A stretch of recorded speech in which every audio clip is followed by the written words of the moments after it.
Topping today's news, the Attorney General defends the government's actions in regards to FTX. The country murder count surpasses last year's numbers. 2 more traffic fatalities over the weekend, including another pedestrian killed on Grand Bahama. And as we were coming to news, yet reports of another traffic fatality. Meanwhile, an up-close look at repairs to the remand center at the prison and the Bahamas Technical Vocational Institute. Their presidential selection committee begins the search for a new president.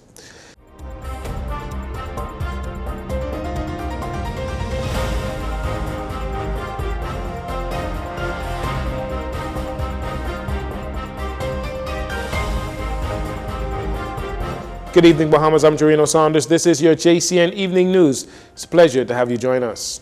Attorney General and Minister of Legal Affairs, Senator Ryan Pinder, is adamant that the Bahamas is a place of laws and the rule of law, along with the exercise of due process, characterizes the integrity of the Bahamian jurisdiction. AG Pinder defended the Bahamas' response to the collapse of once cryptocurrency giant FTX Digital Markets headquartered here in New Providence during a televised address to the nation on Sunday evening. He also defended the country's digital assets regulations as he asserts that any attempt to lay the entirety of the debacle of FTX Digital at the feet of the Bahamas because the company is headquartered here would be a gross oversimplification of reality. Add to that, he emphasized that ill-informed speculation is not helpful to the customer of FTX, their creditors, their investors, or the general public here in the Bahamas. The dozens and dozens of companies involved, registered in numerous jurisdictions across the world, the scope of related parties, including some of the world's most sophisticated investors, demonstrate the cross-border, multi-jurisdictional nature of this event. And it is deeply misguided to conclude that reluctance to communicate the details of an active investigation means that nothing is happening. In fact, the government's discretion stems from how seriously we take our commitment to the rule of law and the independence of the securities regulator in the Bahamas. We have been shocked at the ignorance of those who assert that FTX came to the Bahamas because they did not want to submit to regulatory scrutiny. In fact, the world is full of countries in which there is no legislative or regulatory authority over the crypto and digital asset business. But I must say, the Bahamas is not one of these countries. Senator Pinder adds that the Bahamas has been able to assert its leadership in this new field of digital assets arena. He praised the actions of the Securities Commission of the Bahamas, calling them quick and decisive. The commission, following the collapse of FTX, moved quickly to freeze the assets of the company and applied to the Supreme Court for the appointment of provisional liquidators. The Attorney General asserts that the commission was first to take steps to protect the customers and creditors of the company before FTX U.S. entity filed for Chapter 11 bankruptcy. It is extremely regrettable that in Chapter 11 filings for bankruptcy protection made in New York last week, that the new chief executive of FTX Trading Limited, not the Bahamas-based FTX Digital Markets, but an affiliate company incorporated in Antigua and Barbuda, misrepresented the timely action taken by the Securities Commission and used inaccurate allegations lodged in the transfer motion they had filed to do so. It is possible that the prospect of multi-million-dollar legal and consultancy fees is driving both their legal strategy and their intemperate statements. In any case, we urge prudence and accuracy in all future filings in all matters. As for what comes next, the Securities Commission, our Financial Intelligence Unit, and the Financial Crimes Unit of the Royal Bahamas Police Force will continue to investigate the facts and circumstances regarding FTX's insolvency crisis and any potential violations of Bahamian law. Senator Pinder says the government does not apologize for its ambition for Bahamians to be at the forefront of this exciting, innovative cryptocurrency sector. He says the Bahamas stands behind its decision to regulate digital assets and related businesses and stand by the quality of regulations that already exist.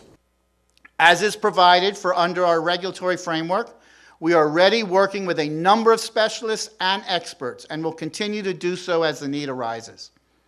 There are a number of protective measures which the regulator has taken under authority under the authority conferred by the Supreme Court of the Bahamas. For the time being, we will not set out those measures in any further detail until we are confident that doing so will not jeopardize any aspect of the ongoing investigations. We urge all authorities, here and abroad, at a minimum, to exercise at least the same amount of prudence and restraint in their public commentary as we do, so as not to prejudice any of the proceedings that are ongoing. Many Bahamians eagerly awaited the national address by Attorney General Ryan Pinder on Sunday evening as he sought to clear the air and share more facts on the catastrophic fallout of crypto giant FTX that is headquartered here in the Bahamas. Needless to say, the official opposition was also keen to hear the government's position on the matter as things continue to unfold. In this next report, the official opposition shares its thoughts on the AG's address. In response to the Attorney General's address regarding the circumstances surrounding FTX and its impact on the Bahamas, Kwesi Thompson, former Minister of Finance and now Shadow Minister for Finance for the official opposition, says in a statement that the opposition is grieved that the Prime Minister has again missed an opportunity to address the Bahamas and the world on such an important issue. We are saddened that the PLP government has squandered opportunity after opportunity. The approval to operate a digital exchange and the fall of the FTX was under their watch. Despite what the Attorney General says, many in the international community are using the fall of FTX to attack the good reputation of the Bahamas as a well-regulated financial services jurisdiction. We are dismayed that it took this long for a comprehensive statement to be made. The leader of the opposition also warned that by leaving a vacuum, our competitors or enemies of our country would fill it with their narrative. So where is the communication strategy? The East Grand Bahama Member of Parliament says one statement by the government on the FTX matter is not enough. He says the opposition is calling on the government to do more to protect and defend the good reputation of the Bahamas as a well-regulated financial services jurisdiction. The PLP government's silence, particularly in the international press, has already caused irreparable damage.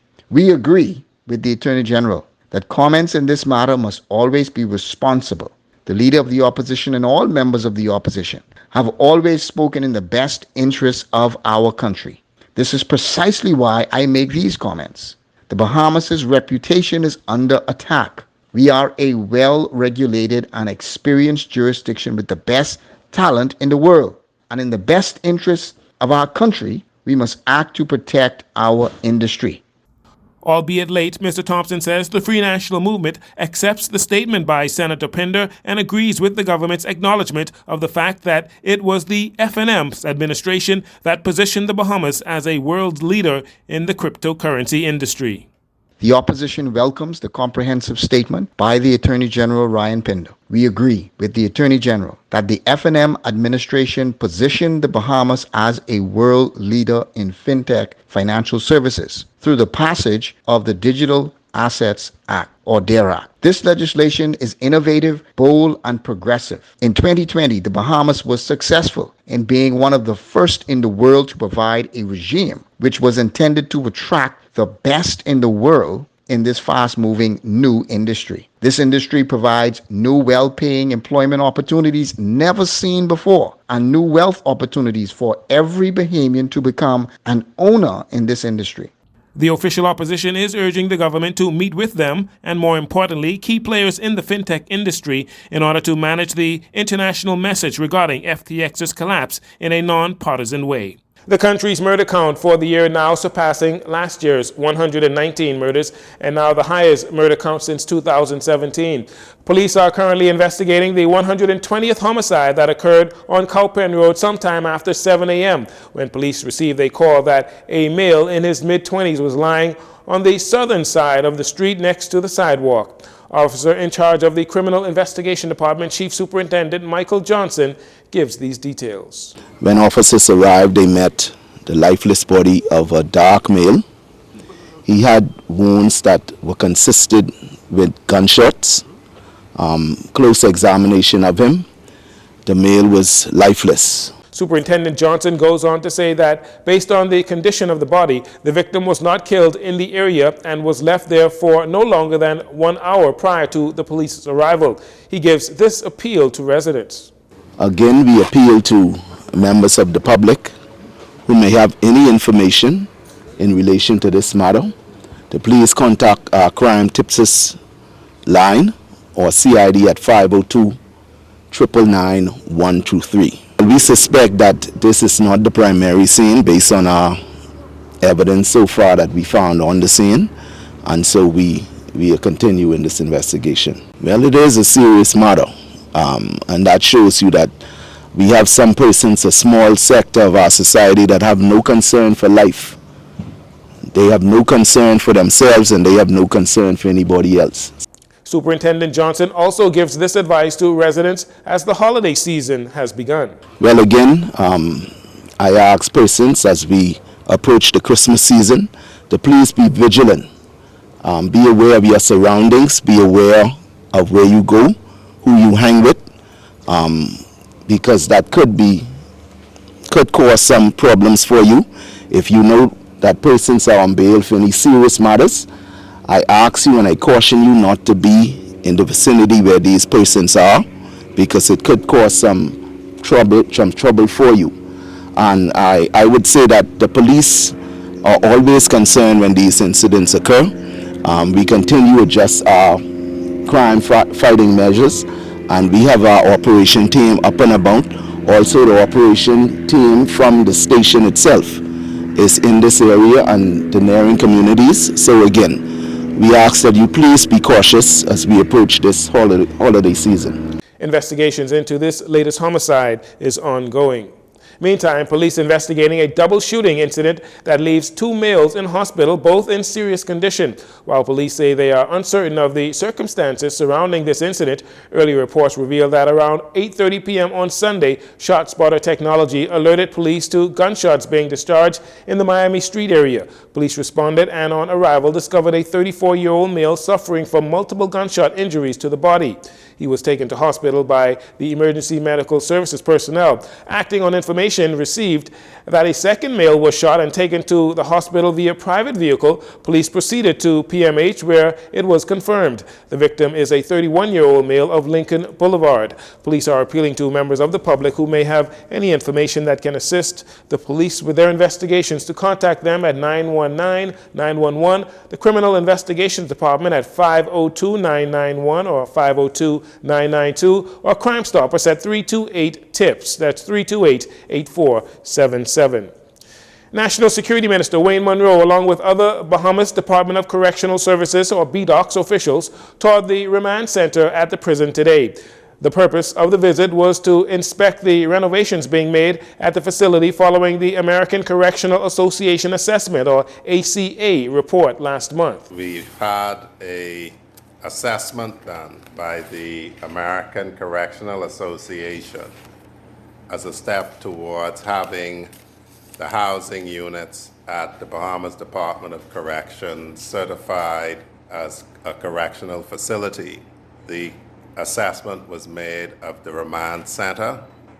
We've received a report that pointed out deficiencies, and today the Commissioner and Deputy Commissioner on a tour of that facility will point out to us the corrections they have already made to that facility structurally. Acting Commissioner of Corrections Don Clare told reporters that the renovations needed for the remand center is currently at a price tag of $84,000, with the expectation to spend some $2 million on overall repairs, which would include repairs to many of the corroded pipes in that section of the prison. Because we just got the report, and we are now going through the report from the American Correctional Association. And myself and the ministry knew firsthand that it would be an expensive exercise for us to undertake. But again, it must be done. So we took it upon ourselves here at the prison, with the inmates' labor and with staff, to commence the renovations without assistance from the central government thus far. But now we're now reaching a stage whereby we now have to tap into the capital budget to go further, because you're now getting into the expensive part now, which is the plumbing and the lighting. The remand center will also be outfitted with a pharmacy, air-conditioned dining hall, and medical facilities, which will limit inmates having to be transported to the Princess Margaret Hospital for treatment for minor injuries or ailments, all in accordance with the ACA assessment. And finally, in this segment, an early morning traffic accident here in the capital leaves a woman dead and 2 others in hospital conditions not known at this time. Sometime around 1:30 a.m. this morning, Monday, police were called to the scene of the country's latest traffic fatality, which occurred in the east of New Providence. According to Police Press Liaison Officer Chief Superintendent Chrislyn Skippings, a white Nissan March occupied by 3 females was traveling east on Prince Charles Drive, east of Fox Hill Road, when the driver reportedly lost control of the vehicle and collided into a parked breakfast van. The driver, a 59-year-old female, received serious injuries and succumbed to those injuries on scene. The other 2 females were also seriously injured and taken to hospital via emergency medical services personnel. Police are investigating. Meanwhile, police on Grand Bahama are investigating a traffic accident that has claimed the life of a 39-year-old male. The incident reportedly occurred shortly before midnight, 12 midnight on Saturday in the area of Pine Forest. Preliminary reports indicate that the victim was attempting to cross the street when he was struck by a gray 2016 Chrysler 200 vehicle that was traveling east along Queens Highway in 8 Mile Rock. The victim succumbed to his injuries on scene. Police are investigating. Another pedestrian was killed while attempting to cross the street on Grand about 2 weeks ago as well. And leading up to news time, JCN received confirmed reports from police that there has been yet another traffic fatality, this time on the island of Eleuthera, that also experienced a traffic fatality approximately 2 weeks ago. Our sources tell us that the victim of today's traffic fatality is a male from James Cistern, Eleuthera. We hope to have more details on this latest traffic fatality in a later report. We'll take a break here. We'll be right back after these commercials.